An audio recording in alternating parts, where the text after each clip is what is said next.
He left me crying in the church, so I sold the rings before he returned. The morning started like any fairy tale you'd read to children, with sunlight streaming through stained glass windows and the scent of white roses filling the sanctuary where I stood in my grandmother's vintage lace dress, adjusting the pearl necklace that had belonged to 3 generations of brides in my family. Michael had promised to meet me at the altar at exactly 2 o'clock, and I trusted him completely because we'd been together for 7 years, through college, through his medical residency, through my struggles to build my photography business from nothing. The guests were already seated, my bridesmaids were fussing over my train, and my father was pacing nervously in the vestibule, checking his watch every 30 seconds and muttering about how this was supposed to be the happiest day of his little girl's life. But 2 o'clock came and went, and Michael was nowhere to be seen. His groomsmen were making phone calls, his mother was wringing her hands and apologizing profusely to everyone who would listen, and my own mother was frantically trying to maintain her composure while whispering reassurances that everything would be fine, that maybe there was just traffic or some emergency at the hospital where he worked. 20 minutes passed, then 30, then an hour, and still no sign of the man I'd planned to spend the rest of my life with. The whispers from the pews grew louder, the children grew restless, and I could feel the weight of 200 pairs of eyes on me as I stood there in my wedding dress, clutching my bouquet so tightly that the stems began to bleed green stains onto my white gloves. That's when his best man, David, finally approached me with a folded piece of paper that had clearly been hastily written, his face pale and his hands shaking as he handed me what would turn out to be the most devastating message I'd ever received. Michael's note was brief and brutal, explaining that he'd gotten cold feet, that he needed time to think, that he wasn't ready for marriage and maybe never would be, and that he was sorry but he couldn't go through with the ceremony. He'd written that he was driving to his brother's cabin in Colorado and would be back in a few weeks to talk things through, as if abandoning me at the altar was just some minor disagreement that could be resolved over coffee and conversation. The humiliation was overwhelming, but what struck me most was the callous way he'd handled everything, leaving me to face our families and friends alone while he ran away like a coward. My father's face went red with anger, my mother burst into tears, and I could hear the collective gasp from the congregation as word spread about what had happened. The photographer I'd hired to capture our special day was still snapping pictures, documenting what was supposed to be joy, but instead capturing the exact moment my heart shattered into 1,000 pieces. But here's the first twist that changed everything. As I stood there in shock, my grandmother pulled me aside and whispered something that would alter the course of the entire day. She told me that she'd overheard Michael on the phone the night before, talking to someone about how he wasn't sure he was making the right choice. But what she heard next made her blood run cold. He wasn't just having doubts about marriage, he was having doubts about me specifically, saying things that revealed he'd been questioning our relationship for months without telling me. My grandmother, who had survived the Great Depression and 2 world wars, looked me straight in the eye and said that no man who truly loved me would put me through this kind of public humiliation, and that maybe this was a blessing in disguise. Her words sparked something inside me that transformed my devastation into something much more dangerous: cold, calculated fury. I realized that while Michael was off soul-searching in Colorado, I was left to deal with the aftermath of his decision, to cancel vendors, to explain to relatives who'd traveled from across the country, to return gifts, and to somehow rebuild my life from the wreckage he'd created. The second twist came when I discovered that the wedding rings, which had cost Michael nearly $15,000 and represented 2 months of his salary as a resident, were still in the jewelry box in the church vestry where the pastor had placed them for safekeeping. The engagement ring alone was worth $8,000, a brilliant cut diamond that Michael had spent weeks selecting because he wanted it to be perfect. And the matching wedding bands were custom-designed platinum pieces that we'd ordered from a high-end jeweler in Manhattan. As I stared at those rings, symbols of promises that had just been broken in the most public way possible, I made a decision that would shock everyone who knew me as the sweet, forgiving woman who always saw the best in people. I picked up those rings and walked straight out of the church, still wearing my wedding dress, still carrying my bouquet, but with a new purpose that had nothing to do with forgiveness or understanding.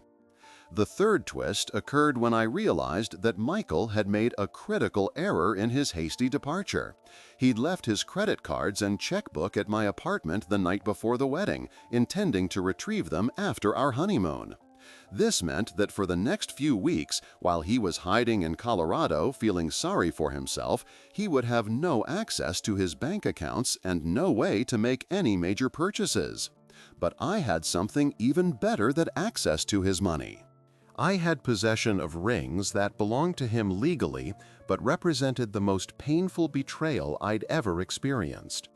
I drove straight to the Diamond District, still in my wedding dress, causing quite a stir as I marched into one jewelry store after another, asking for appraisals on the engagement ring and wedding bands. The jewelers were clearly puzzled by the sight of a bride in full regalia trying to sell wedding jewelry. But money talks in any language, and within 3 hours I had multiple offers for the rings. The fourth twist came from an unexpected source, my maid of honor, Jessica, who had been my best friend since high school and who I trusted completely. As we sat in her car outside the Diamond District, she revealed that she'd known something was wrong for weeks but hadn't known how to tell me. She'd seen Michael having lunch with his ex-girlfriend Sarah on multiple occasions, and while she hadn't thought much of it at first, the meetings had become more frequent and more secretive. Jessica had even followed them once and watched as they sat in Sarah's car for over an hour, talking intensely and holding hands.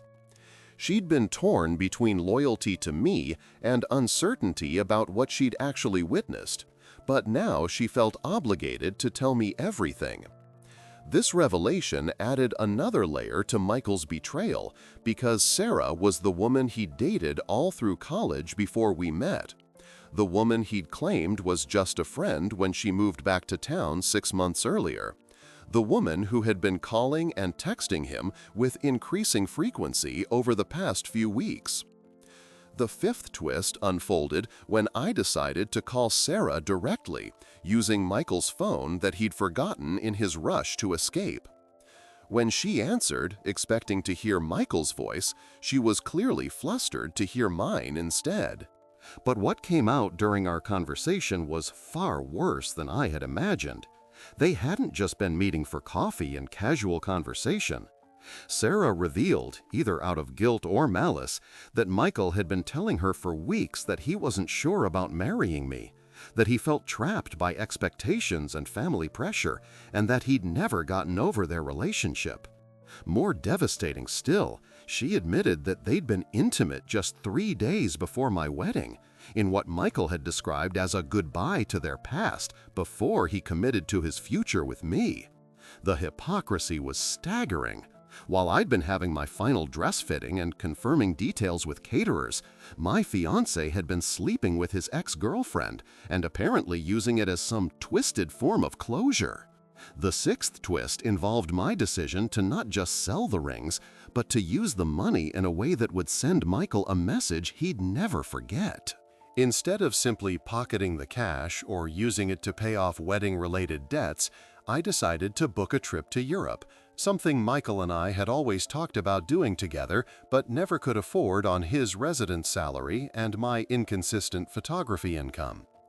I used the ring money to book first-class flights to Paris, reservations at luxury hotels in 3 different countries, and experiences that would cost more than most people's annual salaries. But this wasn't just about revenge spending. It was about reclaiming my life and showing him that his abandonment hadn't destroyed me, but had actually freed me to pursue dreams I'd put on hold for our relationship. I documented every moment on social media, knowing that mutual friends would see the posts and that word would eventually get back to Michael about how well I was doing without him. The seventh twist occurred during my time in Paris, when I met an American art dealer named Marcus who was in the city for a gallery opening. What started as a casual conversation over coffee turned into something much deeper when he revealed that he'd been following my photography work on social media for months and had actually been planning to contact me about a potential collaboration. Marcus owned galleries in New York and Los Angeles, and he'd been looking for a photographer with my particular style to document an upcoming exhibition featuring emerging artists. The opportunity was everything I dreamed of professionally, but it would require me to relocate to New York within the month, something that would have been impossible if I'd gone through with the wedding and settled into married life in our small hometown. Michael's abandonment, which had seemed like the end of my world, was actually opening doors I never could have walked through as his wife. The eighth twist came in the form of a frantic phone call from Michael's brother, who had been fielding calls from Michael for days as he tried to figure out how to fix what he'd done. According to his brother, Michael had finally realized the magnitude of his mistake and was driving back from Colorado, planning to throw himself on my mercy and beg for forgiveness. He'd apparently spent days in the mountains reflecting on our relationship and coming to the conclusion that his cold feet had been temporary insanity brought on by wedding stress and family pressure. His brother warned me that Michael was planning a grand romantic gesture, complete with flowers, tears, and promises that things would be different if I'd just give him another chance. But what Michael didn't know was that I was sitting in a cafe in Montmartre, wearing a designer dress I'd bought with his ring money, planning a new life that didn't include him or his apologies. The ninth twist revealed itself when I returned to the States and discovered that Michael had been telling people a completely different version of events. According to his narrative, shared with family and friends, he'd had a medical emergency on the morning of the wedding, a panic attack so severe that he'd been hospitalized and unable to contact anyone for hours. He'd constructed an elaborate lie about being found unconscious in his apartment by a neighbor, about spending our would-be wedding day in the emergency room, about being devastated that he'd missed our ceremony due to circumstances beyond his control. Some people actually believed his story, especially those who wanted to think the best of him. And I realized that in addition to abandoning me at the altar, he was now trying to rewrite history to make himself the victim rather than the perpetrator. This discovery ignited a new level of anger in me because it showed that his betrayal wasn't a moment of weakness, but part of a pattern of deception and manipulation. The 10th twist came when I decided to fight back against his false narrative by posting the actual note he'd left me on social media, along with a detailed account of what really happened that day. Within hours, the post had been shared hundreds of times, and people who had believed Michael's medical emergency story were expressing outrage at his deception. Friends and family members who had been sympathetic to his supposed panic attack were now seeing him for what he really was, a coward who not only abandoned his bride but then lied about it to save face. The response was overwhelming, with dozens of women sharing their own stories of being betrayed by men who couldn't take responsibility for their actions.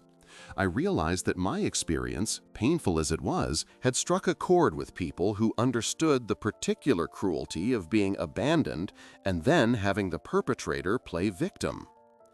The 11th twist involved Michael's reaction to my social media post, which was to show up at my apartment unannounced, demanding that I take down the post and stop embarrassing him publicly. The audacity was breathtaking. The man who had humiliated me in front of 200 people was now concerned about his own embarrassment. But what I saw when I looked at him was a stranger, someone I realized I'd never really known despite 7 years together. The Michael standing in my doorway was petty, selfish, and completely lacking in self-awareness, nothing like the man I'd fallen in love with or thought I was going to marry. He tried to intimidate me into removing the post, threatening to take legal action for defamation, but I documented everything and had witnesses to every claim I'd made. His threats only strengthened my resolve and confirmed that I'd made the right decision in exposing his lies.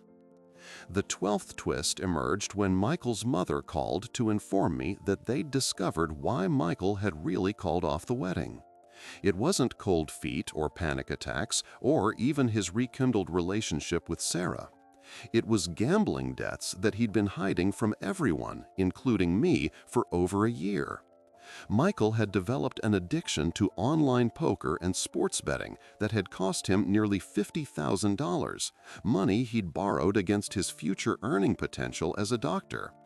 His mother had found the evidence while helping him clean out his apartment, and she realized that his abandonment of me wasn't about love or commitment issues, but about his shame over his secret addiction and his fear that marriage would make it impossible to continue hiding his financial problems. This revelation reframed everything I thought I knew about our relationship and made me realize how many lies he'd been telling me about money, work schedules, and where he spent his free time. The 13th twist involved my discovery that the engagement ring Michael had given me wasn't actually purchased with his money, but was bought with funds he'd borrowed from a loan shark, using the ring as collateral against his gambling debts. When I sold the ring in the Diamond District, I had unknowingly interfered with a financial arrangement that put Michael in serious danger with some very dangerous people. His frantic calls and texts, which I'd been ignoring, weren't just about wanting me back. They were about the fact that he owed money to people who didn't accept excuses or payment plans. The ring I'd sold for emotional revenge had been his only way to buy time with creditors who were growing increasingly impatient. While part of me felt a twisted satisfaction that his problems were getting worse, I also realized that his gambling addiction explained so much about his behavior in recent months.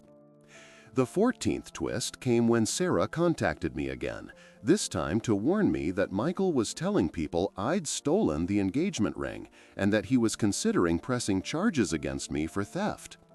According to Sarah, who was apparently having second thoughts about her involvement with Michael, he was desperate to recover the ring not because of its sentimental value, but because he needed it to satisfy his debts.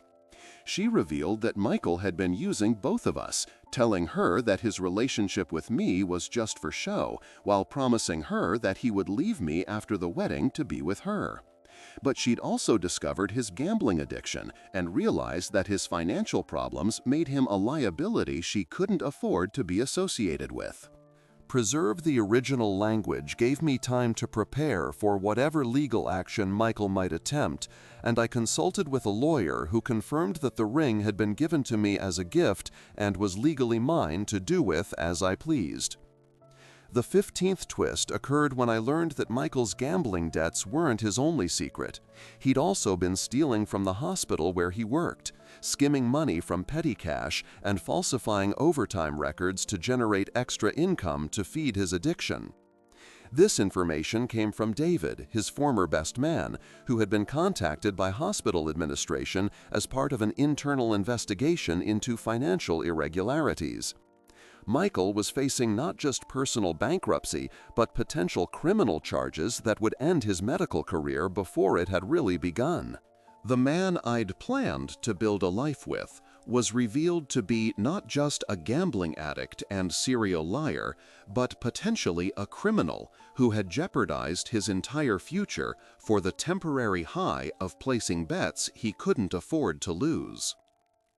The 16th twist involved my decision to use my photography skills to document Michael's downfall for a project I was developing about the hidden lives people lead behind their public personas.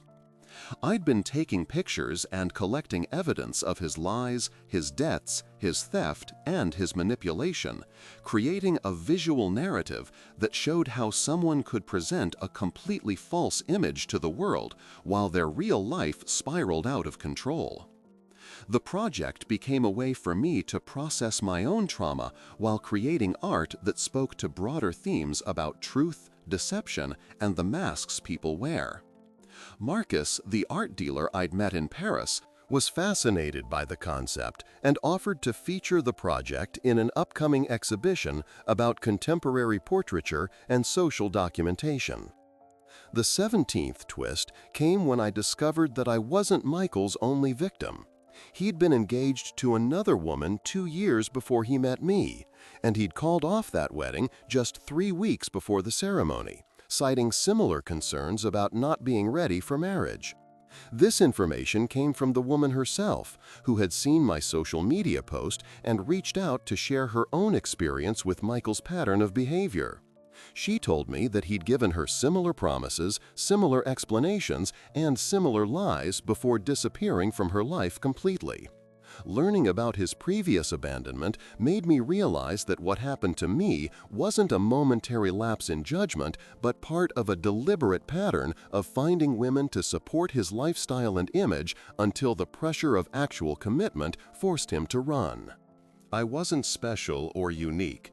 I was just the latest victim in what appeared to be a well-established pattern of exploitation.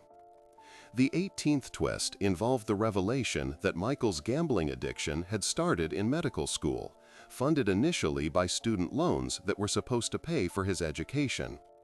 He'd been living a double life for years, presenting himself as a dedicated future doctor while secretly spending nights in underground poker games and losing thousands of dollars on sports bets.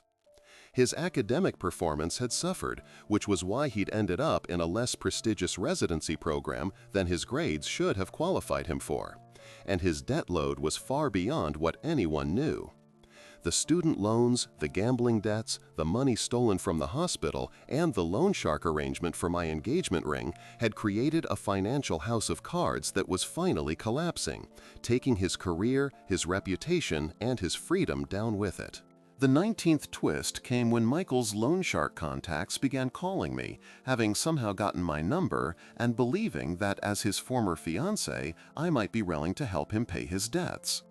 These calls were terrifying and made me realize how dangerous Michael's situation had become, but they also revealed the full extent of his deception. According to these men, Michael owed over $70,000 to various creditors, and the engagement ring had been just one piece of collateral in a complex web of debts and promises.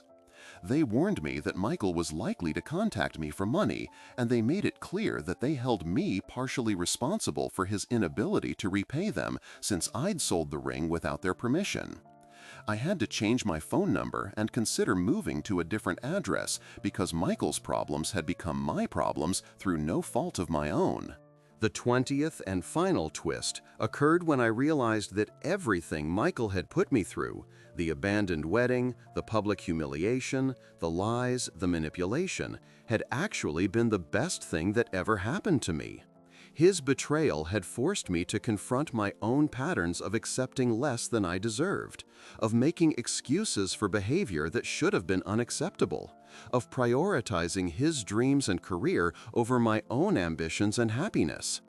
The ring money had funded not just a trip to Europe, but a complete transformation of my life, leading to opportunities I never would have pursued if I'd settled into the comfortable mediocrity of marriage to someone who didn't truly value or respect me.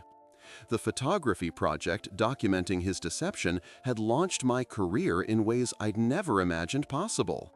And the strength I'd found in surviving his abandonment had given me confidence to pursue goals I'd previously thought were beyond my reach. As I sat in my new apartment in New York, preparing for the gallery opening that would feature my work about truth and deception in modern relationships, I thought about the note Michael had left me in the church vestry, about how sorry he was and how he needed time to think. He'd gotten his time to think, and I'd gotten something far more valuable, the knowledge that I was strong enough to survive his betrayal and smart enough to transform it into something meaningful. The rings he'd given me as symbols of promises he couldn't keep had become the foundation of a new life that was entirely my own, built on my terms and shaped by my choices rather than his limitations. Michael had left me crying in the church, thinking he was ending my story, but he'd actually just finished the prologue to a much better book, one where I was the author instead of just a supporting character in someone else's narrative of deception and cowardice. The gallery opening was scheduled for next week, and Marcus had told me that several major collectors were already expressing interest in purchasing pieces from my series. The irony wasn't lost on me that Michael's attempt to destroy my future had actually created opportunities that surpassed anything I could have achieved as his wife. Every photograph in the series told a story about the difference between the lives people present to the world and the reality they hide behind closed doors. And the centerpiece of the exhibition was a self-portrait I'd taken in my wedding dress the day he left me, tears streaming down my face, but my eyes blazing with determination. That image captured not just my pain, but my refusal to be defined by someone else's inability to keep their promises. And it had become the symbol of my transformation from victim to survivor, to someone who had turned betrayal into triumph through sheer force of will and artistic vision. So yes, he left me crying in the church, and yes, I sold the rings before he returned. But what he never understood was that those rings were never really mine to begin with. They were symbols of a life that was never going to happen with a man who was never going to be the person he pretended to be. Selling them wasn't just revenge, it was liberation. The first step in claiming a future that was bigger, brighter, and more authentic than anything I could have built on the foundation of his lies and broken promises. But the story doesn't end there, because life has a way of delivering justice in the most unexpected forms. And sometimes the universe conspires to give you exactly what you need when you need it most.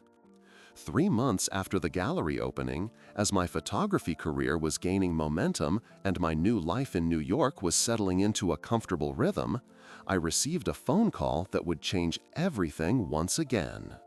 The voice on the other end belonged to Detective Maria Rodriguez from the Financial Crimes Unit of the Police Department in my hometown, and she was calling because Michael's criminal activities had finally caught up with him in ways that went far beyond what anyone had imagined.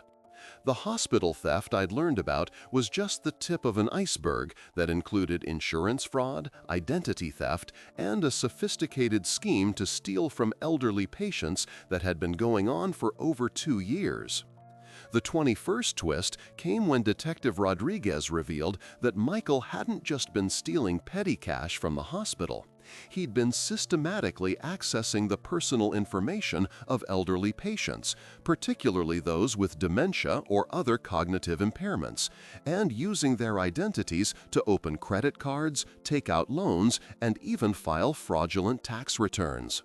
The scope of his criminal enterprise was staggering, involving dozens of victims and hundreds of thousands of dollars in stolen money and goods. What made it even more despicable was that he'd been targeting the most vulnerable patients, people who trusted him as their doctor and who were often too confused or isolated to notice that their identities were being stolen. The investigation had started when one patient's daughter noticed unusual charges on her mother's credit card, charges that traced back to purchases Michael had made to fund his gambling addiction and maintain his lifestyle. The detective explained that they'd been building a case against Michael for months, gathering evidence from bank records, credit card companies, and surveillance footage that showed him using stolen identities to make purchases and withdraw cash. The hospital administration had been cooperating with the investigation, which was why they'd conducted their own internal audit that had uncovered his theft of hospital funds. But what made Detective Rodriguez call me specifically was that they'd discovered Michael had been using information from my own medical records, which he'd accessed through the hospital's computer system, to establish credit in my name.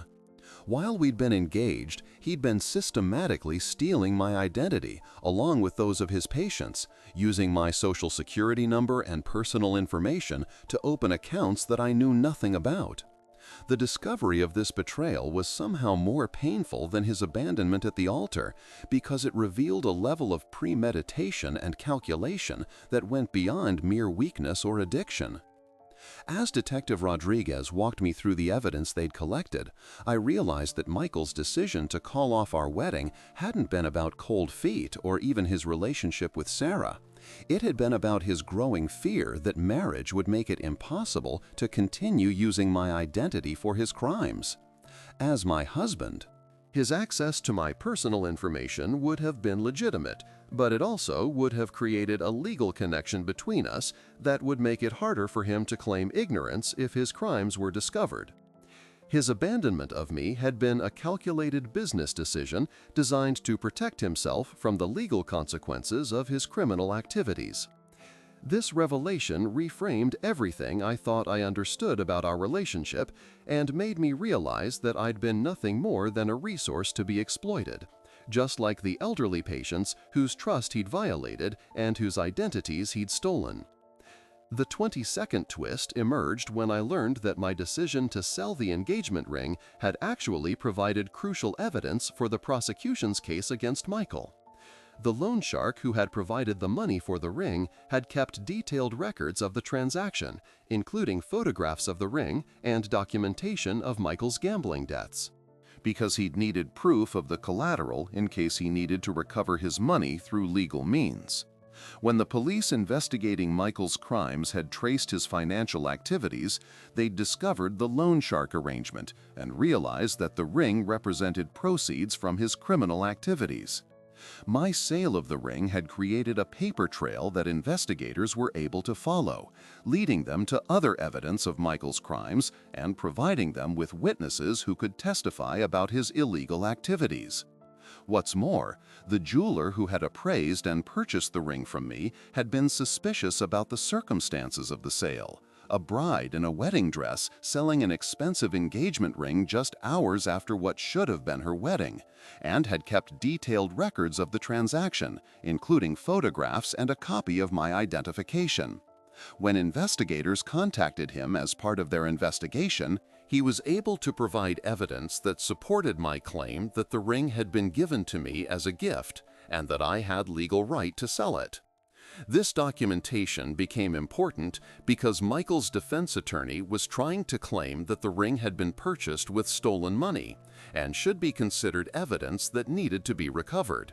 But my legal sale of the ring actually helped prosecutors demonstrate that Michael had been using proceeds from his crimes to maintain his personal relationships and lifestyle. The 23rd twist involved the discovery that Sarah, Michael's ex-girlfriend, who he'd been secretly meeting with before our wedding, had also been a victim of his identity theft scheme. While they'd been rekindling their relationship, Michael had been accessing her personal information and using it to open credit accounts that he then used to fund their dates and weekend trips together. Preserve the original language that the expensive dinners and hotel stays that she thought demonstrated Michael's love and generosity were actually being paid for with credit cards opened in her name using information he'd stolen from her medical records when she'd been treated at his hospital for a minor injury months earlier. When investigators contacted her to inform her that she was a victim, she was devastated to learn that Michael's attention and affection had been part of an elaborate fraud designed to exploit her financially while making her complicit in his crimes.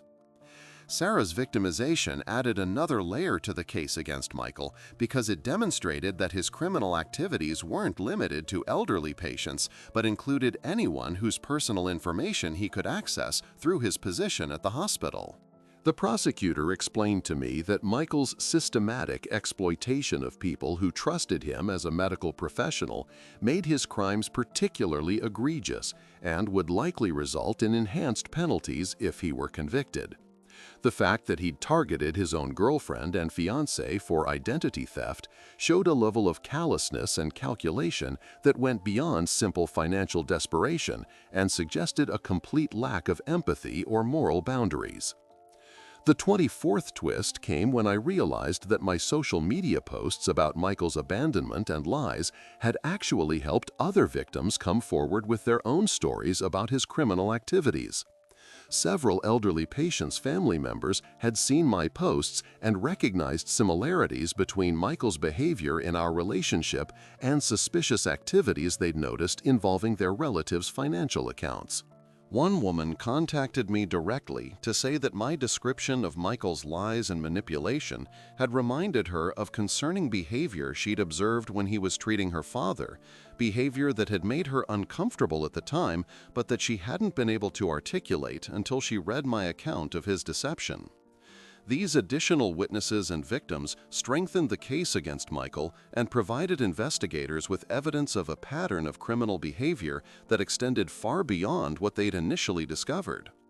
My decision to publicly expose Michael's lies, which had been motivated by anger and a desire for justice, had inadvertently created a forum for other victims to share their experiences and seek help. The responses to my posts had created a network of support for people who had been harmed by Michael's crimes. And several victims' families told investigators that reading about my experience had given them the courage to report their own suspicions about Michael's activities. The prosecutor told me that my willingness to speak publicly about Michael's behavior had been instrumental in building a strong case against him because it had encouraged other victims to come forward and share their stories. The 25th and final twist in this ongoing saga occurred when Michael was arrested at his brother's cabin in Colorado, where he'd been hiding since learning that he was under investigation for his crimes.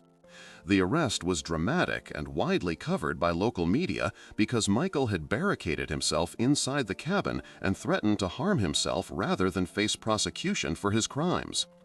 The standoff lasted for over 12 hours, with police negotiators trying to convince Michael to surrender peacefully while SWAT teams surrounded the property.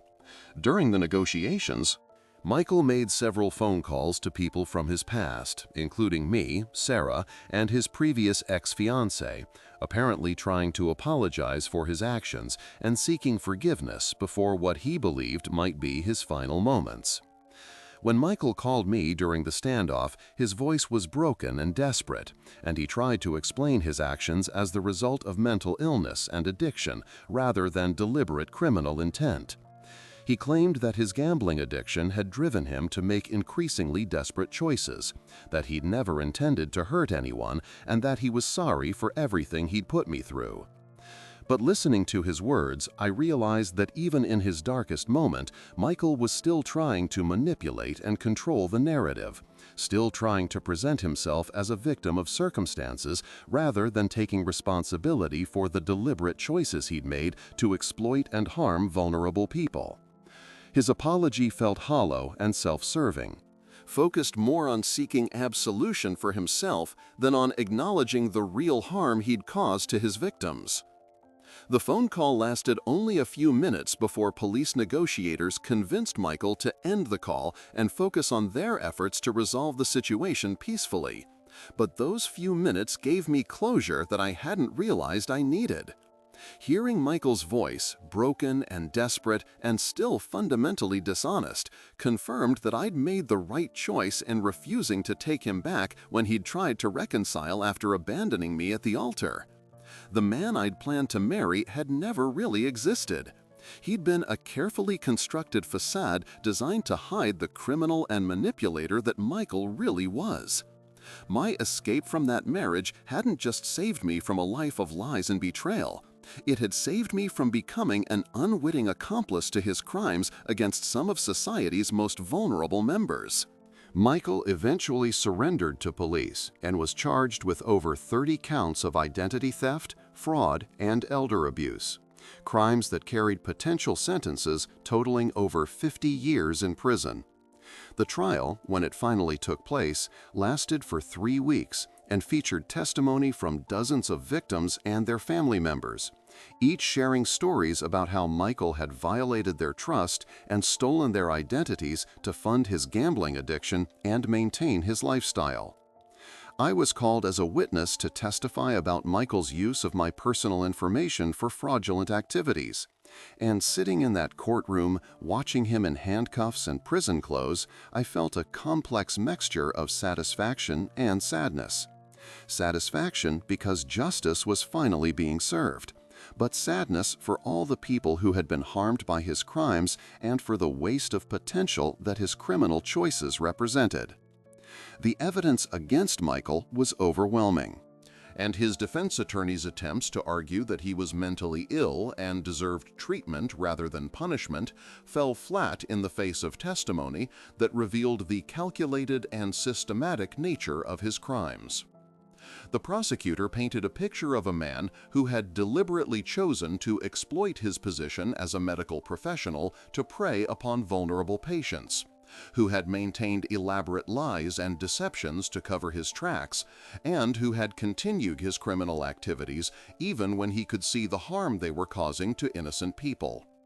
The jury deliberated for less than 4 hours before returning guilty verdicts on all counts, and the judge sentenced Michael to 45 years in prison, ensuring that he would spend most of the rest of his life paying for his crimes.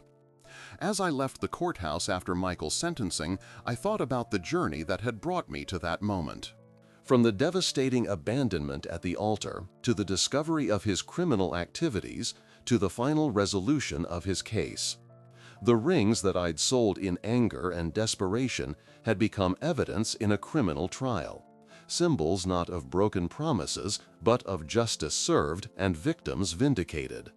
My decision to speak publicly about Michael's lies had helped other victims find their voices and seek justice for the crimes committed against them.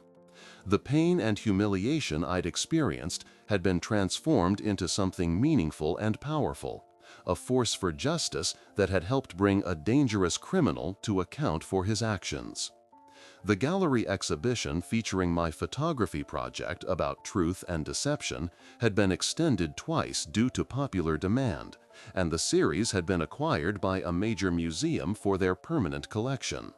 The project had evolved to include photographs and interviews with Michael's victims, creating a powerful visual narrative about trust, betrayal, and the hidden costs of white-collar crime. Critics had praised the work for its unflinching examination of how criminals exploit personal relationships to commit their crimes, and several universities had invited me to speak about the intersection of art and social justice. My career had flourished in ways I never could have imagined when I was planning a quiet life as a doctor's wife in a small town. But perhaps most importantly, the experience had taught me to trust my own instincts and value my own worth in ways that I'd never done before. The woman who had stood crying in that church vestry, devastated by abandonment and betrayal, had been transformed into someone who refused to accept less than she deserved, who spoke truth to power, and who used her talents to shine light on injustice and exploitation. Michael's attempt to destroy my future had actually freed me to become the person I was meant to be. Preserve the original language of his betrayal, and wise enough to transform it into something meaningful and lasting. Years later, as I continued to build my career and my new life, I would sometimes think about that note Michael had left me in the church, about his claim that he needed time to think and would be back to make things right. He'd gotten his time to think, all right, decades of it in a federal prison cell. Time to contemplate the choices that had led him from respected medical resident to convicted felon. And I'd gotten something far more valuable than his promises or apologies: the knowledge that I was strong enough to survive the worst betrayal imaginable and smart enough to turn it into the foundation of a better life. He'd left me crying in the church, thinking he was writing the end of my story, but he'd actually just cleared the way for me to write a much better one. A story where I was the hero rather than the victim, where justice prevailed over deception, and where broken promises became the raw material for building something beautiful and true.